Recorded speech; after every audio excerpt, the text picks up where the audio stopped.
Welcome to the 1 Minute Preceptor podcast, brought to you by Med School Coach. Each episode, get clinical rotation advice and tips to prepare for your externships in healthcare. We interview preceptors and physician educators who will prepare you for your rotation and improve your clinical experience. Now, here's your host, Chase DeMarco. Welcome back to Season 2 of the 1 Minute Preceptor podcast. And as you know, in Season 2, we're really bringing out some new topics here. And today we want to talk a little bit about mentorship. Mentorship's an important aspect of modern education, especially in advanced settings like medicine. However, what to look for in a mentor, how to find one, and what to expect from that relationship might not always be clear to the medical student or even the clinical preceptor. Today, I'm honored to have on Dr. David Rogers, a professor of surgery and pediatrics, Senior Associate Dean of Faculty Affairs and Professional Development, and the Chief Wellness Officer in the School of Medicine at the University of Alabama, Birmingham. Dr. Rogers, nice to have you on. Yeah, thanks, Chase. Thanks for having me.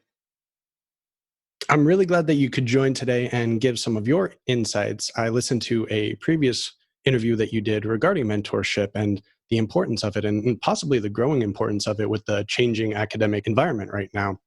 So maybe you could tell us a little bit about your background in education. Yeah, so I'm a pediatric general surgeon. So like most subspecialists, I trained until my mid-30s, finished my training in 1994, and then doing bench research and just found out that my passion was really in education. What I really like about teaching medical students and residents is just it involves helping people by giving them some knowledge or showing them how to do something better or solve a problem. And I just really love that moment, sort of aha moment that people have when they realize, wow, this is just a better way to do things. So what I realized after I knew that I loved that interaction was I really didn't know anything about effective teaching. Despite my training until my mid-30s, I had never had any preparation for that part of my role. So I began to take courses and ultimately got a master's degree in health professions education just because I felt like I needed to do this part of my role, with the same excellence as I was trying to do my clinical work. So I've been involved now, in doing some research and helping other people develop and be better teachers and educational leaders. And now I get to have this organizational opportunity to try to, do that at an organizational level. But I still really love the teaching, and I particularly love getting to the medical students early in their clinical exposure where things are really still sort of fresh and exciting, and just seeing them, really get excited. You really begin to enjoy the medical students' enthusiasm. That actually has become a very important thing to me to kind of re-energize me every year. So it's really a reciprocal relationship there. The student's energy can feed into the faculty, the preceptor, and vice versa. I know a lot of students will say, this particular preceptor, this instructor that was very energetic, was very informative. You could tell that they loved their job, gave a better learning experience for them. So it seems both sides can feed from this really positive feedback loop in a properly set up and organized educational environment. Yeah, I think it's a really good point. And I think medical students should take pride in the fact that they are bringing that positive part to it. One of the impacts that I've observed with the introduction of the electronic health record is I feel like the students have been pushed out. So they're less participants than they are observers. That's not an entirely bad thing. A lot of the work that we did before as students wasn't terribly wonderful work, but you did feel like you were an integral part of the team. So I think students should not underestimate that they're bringing value to the circumstance, including this value to me. But also, I think as faculty, we forget just how fortunate we are to deal with people that are very much in the top part of the population on every attribute that you could measure. So whether it's intelligence or passion or compassion or motivation, really to me, we have a luxury as medical teachers that we're dealing with a very accomplished set of people. And I think sometimes we don't get the positive effect of interacting because we don't stop and say to the students, what do you think? I never forget a faculty that did take the time to talk to a medical student and say, so what have you done that's interesting in life? And it turned out the student had climbed Mount Everest. And the person's like, wow, that's just amazing. We forget that the students are amazing people. Very unique and highly motivated individuals, I agree. So you started with teaching and getting into your master's degree, learning more about this clinical education setting. And I know that mentorship in particular has been a pathway that's really important to you. Would you be able to go into a little bit more about why that's important to you personally and why you think it might be important to the rest of us in academic medicine. So when I came into my faculty, my dean's office role, my job is to try to help faculty be successful. And so I began to think about what are proven ways that can help people be successful in whatever part of academic medicine they can do. And I was really challenged by a group of faculty who were really interested in mentorship. And as I began to listen to their conversation and begin to read the literature, there's a robust set of literature that having mentors is really, truly a game changer for academic physicians and researchers. That there's robust literature that just shows it really changes the trajectory of your career in a very positive way. It's a thing that's a social resource. So if we can get everybody to participate, you don't need giant programs or a lot of extra financial resources because we can all be involved in doing this. But the science around the impact of mentorship is quite compelling when you take it in the aggregate. So it was really the original motivation was to help and try to do that in a responsible way with stewardship. But what really convinced me was the literature because it's really compelling for any group that you would want to study. It seems like mentorship is a topic I've been hearing a lot more about in medicine, all the way up to even for attendees having mentors come in and show them just how to make slight improvements. We can all constantly improve. And I think, at least discussions I've been having recently, especially in the last few months where the step one pass fail information's come out, sounds like a lot more of this type of clinical mentorship is going to be integral to a student's education in total. Yeah, I think mentors are particularly helpful when you're in transitional points. And so I think that's part of what I've learned is I had a very traditional notion of mentorship. And this was common, when I was a student and a resident, that the idea of a mentor is to have one person who is what you want to be. And you were advised to attach yourself to them. Then they played a role of advising you, but also advocating for you and helping you. And I think that as our population has become somewhat more diverse, that it's very difficult. And it was for me when I started my academic career, I had identified education as being my area of focus. And that was fairly new at that point in time. And so well meaning people told me, man, that's a dead end, that nobody does that. Nobody as an academic, yeah, you can be a good teacher, but it's not a good idea to have teaching and education as your academic focus. And so I had to reach out outside of my immediate sphere to ask people. I could see that people were doing it, a few people. And so I had to reach out. And then those people were very helpful in helping me, in terms of saying, here's a step, here's another program. So that's just my own example of you have to kind of expand your idea of mentorship. It can't be a person with whom you're having face-to-face meetings. And I think this generation of medical students, what the advantages you have is that you're more open as a group to the idea of social groups and of getting help and asking for help. I'm at the end of the boomers, and unfortunately, we were much more individualistic and, I can do this on my own. And the literature does not support that. There are certainly exceptional people that can do it all on their own. But I think to your point, particularly in the pandemic, their USMLE is modifying their tests and they're canceling things. And so this is a great time to have access to lots of people to get advice because it's just so chaotic right now. You really have to reach out to an entire group of people. Yes, the current pandemic is definitely making it difficult. A lot of students, even a lot of colleagues that I've spoken to, either not going in to their designated hospitals at all or really limited on the number of hours they're getting every week and every month. So there has to be some sort of way to really accommodate the amount of education that we require on a constant basis when something like this happens. So I think mentorship, as you've been describing, sounds like a great, more personalized communication network that these students and educators can have inside and outside potentially of the academic setting and continue their education through all the highs and lows of society. That's to me, the model that I really advocate for is that it's a team mentorship, or some people call it mentoring constellations. And I think reaching out to involve people your own age. If I was a medical student, I would be looking to more advanced students or even residents saying, what do you think? How should this work? Reach out to people at different points, people with different perspectives. the world was already complicated, and certainly it's more complicated now. And I think getting multiple inputs. Now, what you have to accept of that is you're going to get different opinions.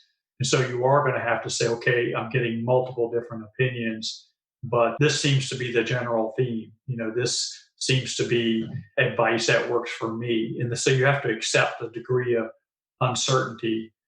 The truth is, anybody who can predict for you the next 3 to 6 months with certainty, I wouldn't pay much attention to those people because I just don't believe it. It's so chaotic right now. It's very difficult to know. But there are some, durable things that you can, continue to reach out to people.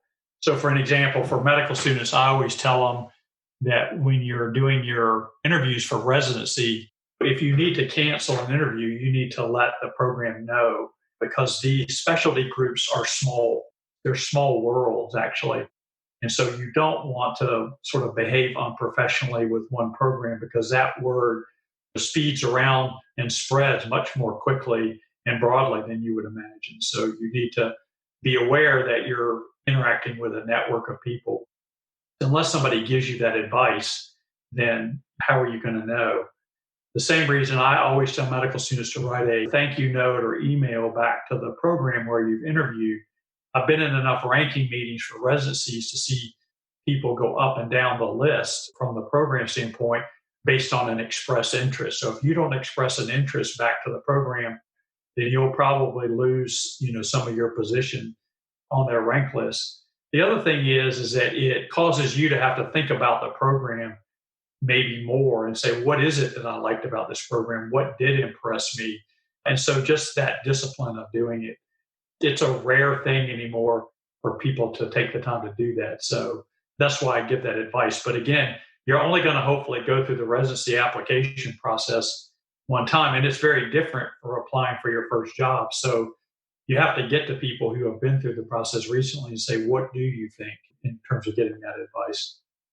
Yeah, that type of advice can be very difficult. It seems like there's almost a cutoff once a student hits residency and now they're a doctor.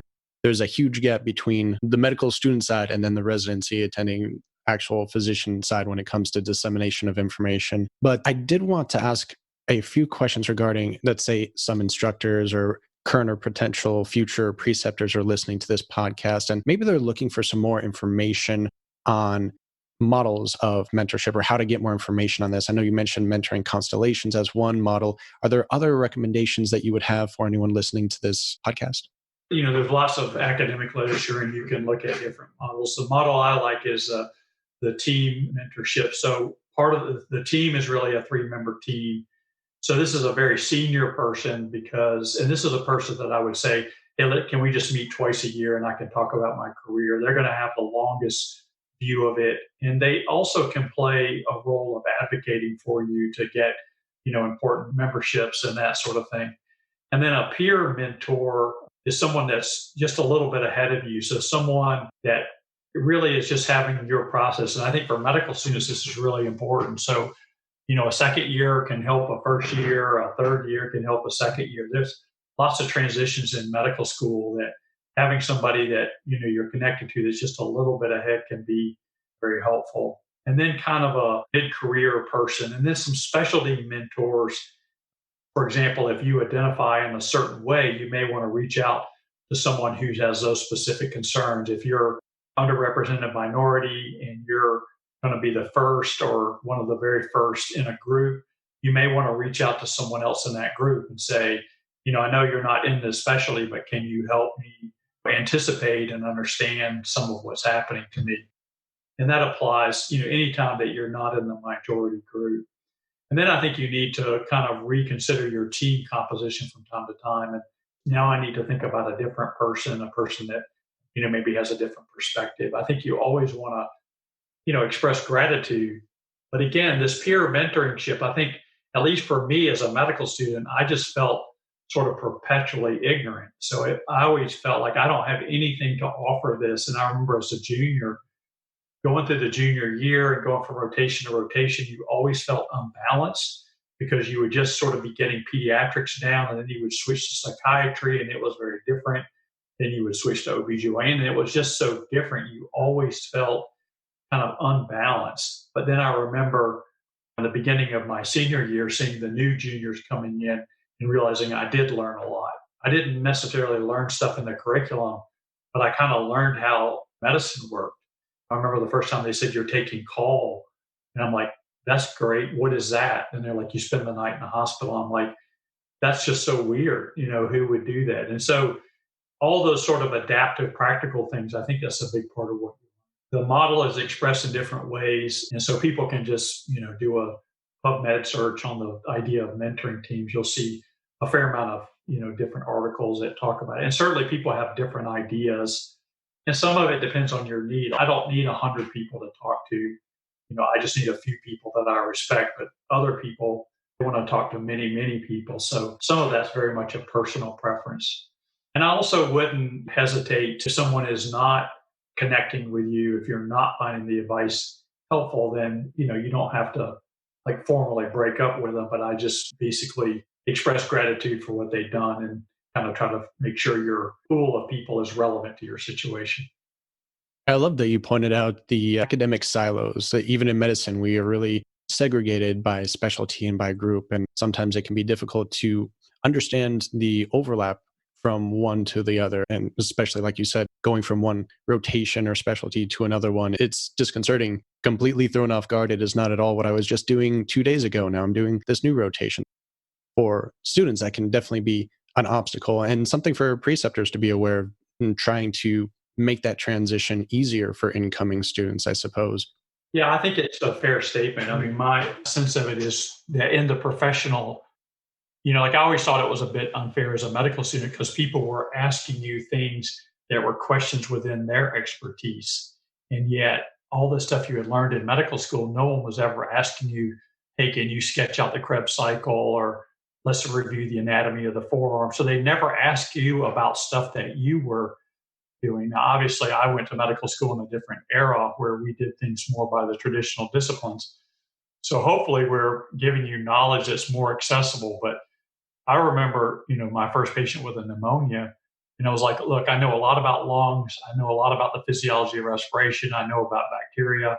I know about antibiotics. I have no idea how to treat community acquired pneumonia." And so some of the clinical exposure is scaffolding your knowledge so it's relevant to patient problems. But I think it's a fair point to say preceptors just need to be a little bit more patient and understanding. And it changes. I was a clerkship director for many years, and the first clerkship is quite different than the last clerkship because by the time you're doing the last clerkship, you kind of understand the system. The first clerkship group is trying to figure out content, but they're also trying to figure out like how does this even work? And that's where like having juniors come and maybe do a practical talk to the sophomores before they really start in the third year is a helpful, or have seniors come and talk about that year. It has its own unique stresses. My school was also discipline based, so I understand the potential limitations in that teaching model. For some other preceptors or mentors or potential mentors, they might have a general idea, or maybe they've read some literature, but sometimes putting it into practice or even developing your skill to a higher level can be difficult. So, do you have any advice or resources for those that would really like to better their learning skills, their mentoring skills? Yeah, so there's some good systematic reviews, and it talks about all the things that mentors do. And the general conclusion is you have to have as a core principle your desire to want to help the person, your protege or your mentee. And then what you do to me has to be worked out. I strongly believe that the mentee, and I think there's evidence to support this, that if the mentee drives the conversation, everybody's happier. So I think I would coach a mentee and say, "Look, you need to set up these meetings. I want you to establish the agenda. And then I'm just going to try to share with you my opinions, or I'll connect you with people that, maybe have an expertise or knowledge that you're seeking." And I think advocacy, or that kind of what they so-called medical ethic of beneficence, in other words, what I want to do for you is to do well. And that's my commitment. And then I think some transparency around this is my own experience and this is my mistake. Many times tell younger faculty that I try to be fairly transparent about my own mistakes because I say I'm doing that with the hope that you won't repeat them. At least make your own mistakes. Don't make mine over and over again. And so I think sharing things that I've done that were good sharing mistakes that I've made. To me, that's how we advance what we're doing. But there's lots of good mentoring programs. Here at UAB, we have some that are primarily for research mentors. That's probably the best developed models is in research, and that seems to be more accepted in their culture. And I think that's something the current generation could do to improve medicine would be to have the clinicians be more accepting of mentorship throughout. I think we sometimes get in our own way with our individualism. Wellness, social resources are important in wellness. So having a group of people that are trying to help you and advise you and support you is really important. So is that something that maybe junior faculty versus senior faculty should be aware of as far as where to get the information, but also not being too rigid in sort of the old cast style of doing it?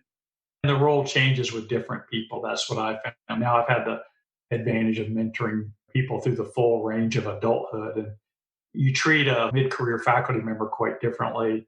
And in, my stage, a very real need is for senior faculty. When should they retire? And so there's an active conversation. So we really need mentors even as we're contemplating the end of our careers because many people's identities are caught up in that. So, a note I would make for medical students is really important in these career transitions to have advisors and mentors to, help you. Those transitions to me are very stressful. And the one you mentioned, from medical student to resident, to me is the most stressful transition because you go from being an observer to being an active participant is pretty unsettling when you start. So just be ready for that. I feel like the trauma of med school in residency, like I'm just going to forget the last couple of years of my life. So there's a bigger divide there possibly. So if students are looking for more mentorship relationships, are there any best practices for where to find them or how to develop them in a healthy manner? I would make it kind of informal. So, in other words, with a peer, I might say, hey, would you mind just if I touch base with you to get some practical advice? Or it might be better to kind of ease into the relationship without declaring it. Now, for scientists, career mentor, which is that third part of the team, the more traditional mentor, and there actually are mentoring formal relationships that you develop that may be helpful there. Again, with the more senior people, I think many of them are so busy that if you said, would you be my mentor? They might refuse you just because they think you're going to be paying them a lot. So I might not even use that word with a senior person. I might say, hey, would you mind if I just, touch base with you a couple times a year to figure out like where my career is going?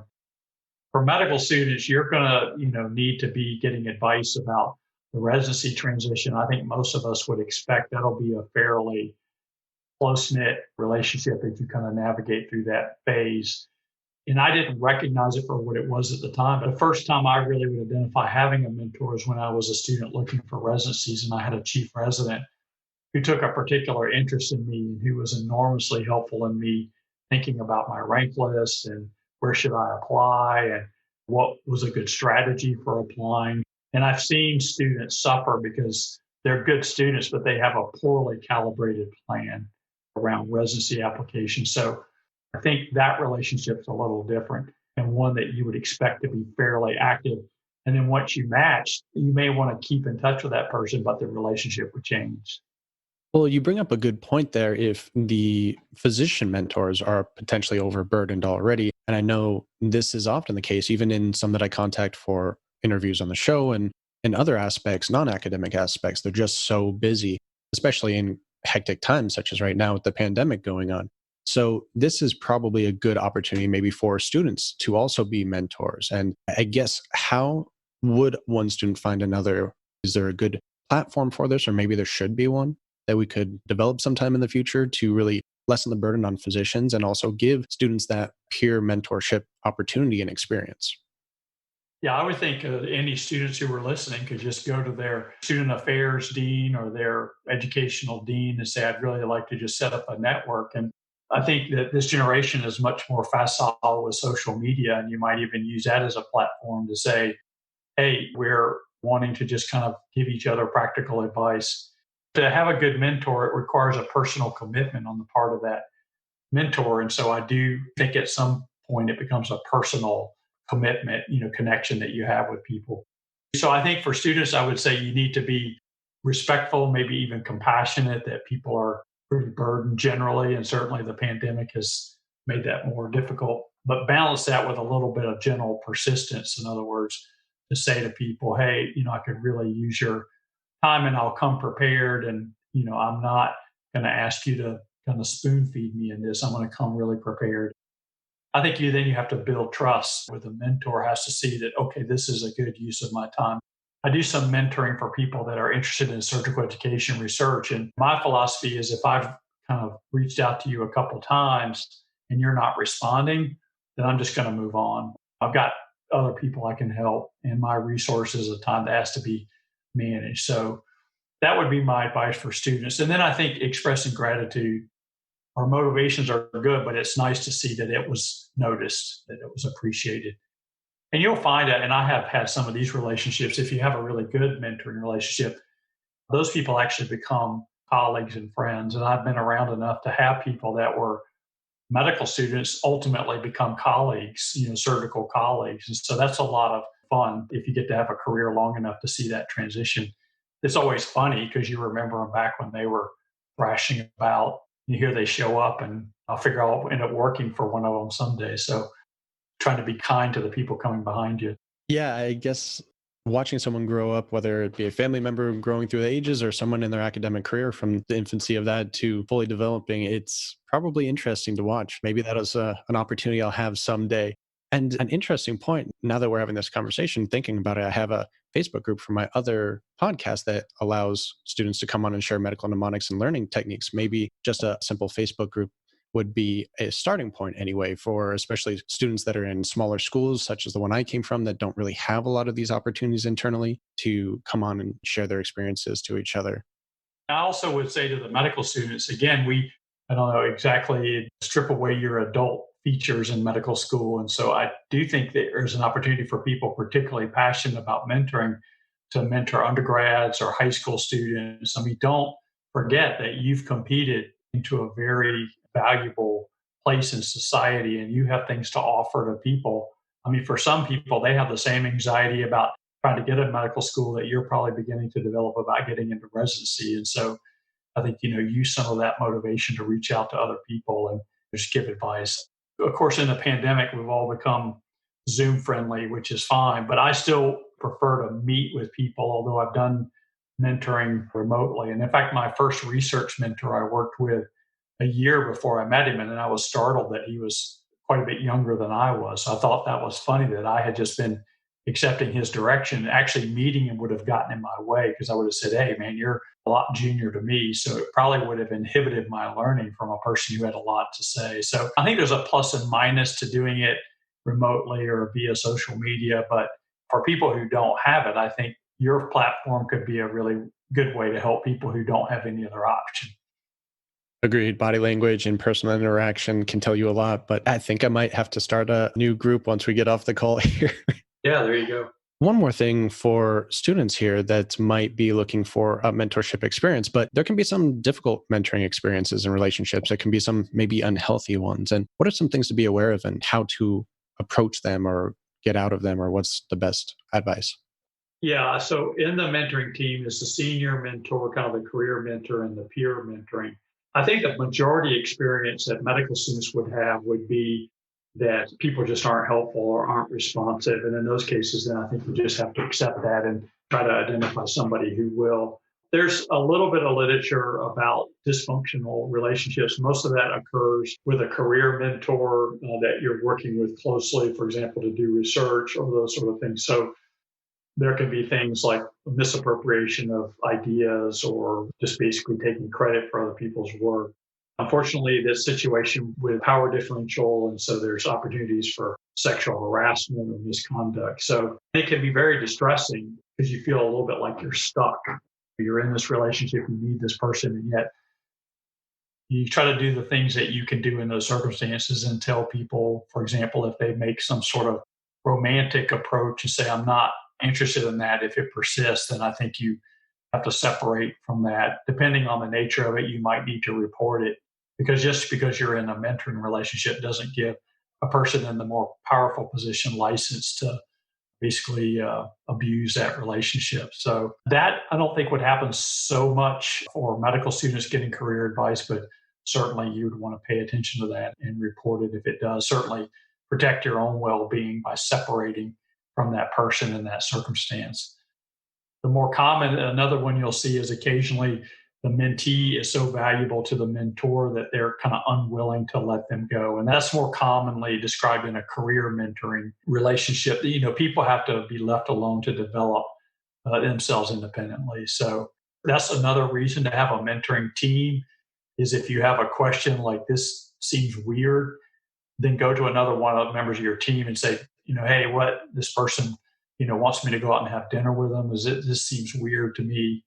And that's where having a peer mentor could help you say, yeah, that doesn't sound right. Or yeah, that sounds, how it works, or that's okay in the certain circumstances. So that would be my advice about safeguarding yourself in this. Sounds like very good advice, especially with the Me Too movement being still relatively new, and just having someone to talk to and bounce ideas off and see where you should go next. What is appropriate? What's a good next step? Who do you talk to under certain situations? And having someone that can validate your story too, if it needs to go that way, is never a bad idea. So completely agree. Yeah, the Me Too reference is interesting. One of the challenges that we're seeing is that senior male mentors are reluctant to mentor younger women colleagues and trainees because of concerns. And we need to do better about that. We need to equip men and women with an understanding of what is appropriate behavior and what is not, because it will be a loss to younger women if they don't have access, to the right senior people. So I think the wrong response for senior men, particularly, although it could apply to women as well, just to withdraw from doing it. I think more likely, and some of it, is evolving. So the idea of microaggression, and so I think those of us who care for people don't want to offend anybody, but this is a great opportunity to kind of mutually develop. Help me understand if I have a violation around that, to say that's an aggression. I feel bad when you say that for this reason. That would help us all develop. I think it'll be a loss for women and for underrepresented minorities if everybody just gets so concerned that they withdraw. Agreed. And medicine is a leader in many ways and industries, and this is potentially another way that we can lead other industries as well. Yeah, that's a good point. So about you, a few last minute questions here, and really curious to know, what is one of the biggest changes that you hope to see in academic medicine in the next couple of years? I think the big changes I would like to see is a change in our culture so that we do take care of each other better. There's been some interesting work done in professionalism, and we say as physicians that caring for our colleague is a central value in our system, and yet I think we have a ways to go before people really embrace that as part of our professional ethos.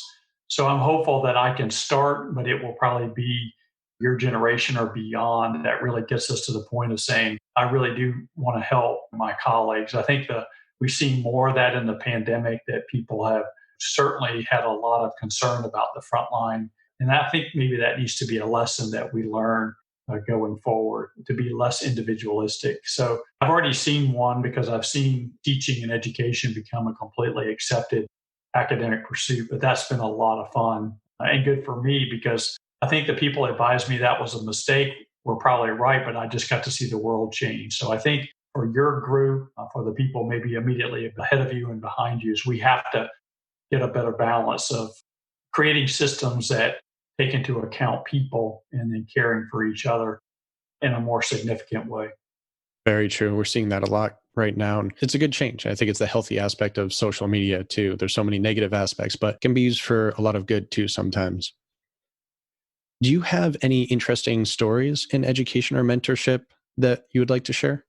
I think I've alluded to the two. So, my notion of mentorship is it would be somebody who was what I wanted to be, and I didn't find those people. And so, as I began to think about what do mentors do, I realized that actually all along the way, every time I thought I was having individual success, if I was honest, it's because somebody gave me a little bit of a hand up, pointed me in the right direction, helped me, gave me maybe feedback that was hard to hear. Now I look at my career and I realize I've been helped all along the way, which makes me even more committed to the idea of trying to help people that are behind me. So the two stories, the one is the chief resident who really stepped up in a way that I didn't understand at the time and really pushed hard for me and advocated for me and advised me. That was a remarkable experience. And then what I had to learn first from my research mentor that was younger than me, and I had to wrap my head around at that point in my career that I can learn things from younger people.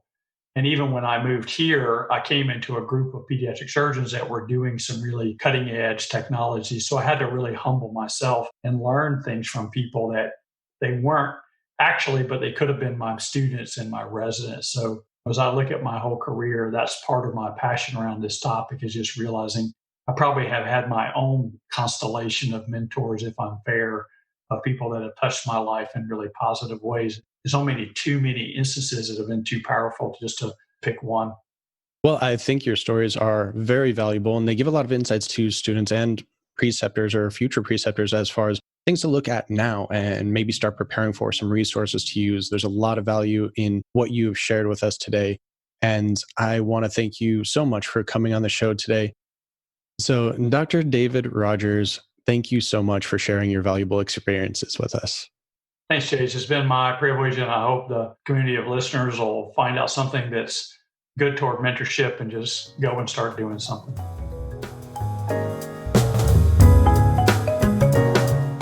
Are you looking for productivity and study coaching? You can now register for a free 30-minute session with me, sponsored by Prospective Doctor. To register, go to prospectivedoctor.com/chase and register for a 30-minute coaching session. And if you decide to use their MCAT or USMLE tutoring services, you can now use the code CHASE10 and receive 10% off of your purchase of up to $400. Just enter CHASE10 to get your discount now.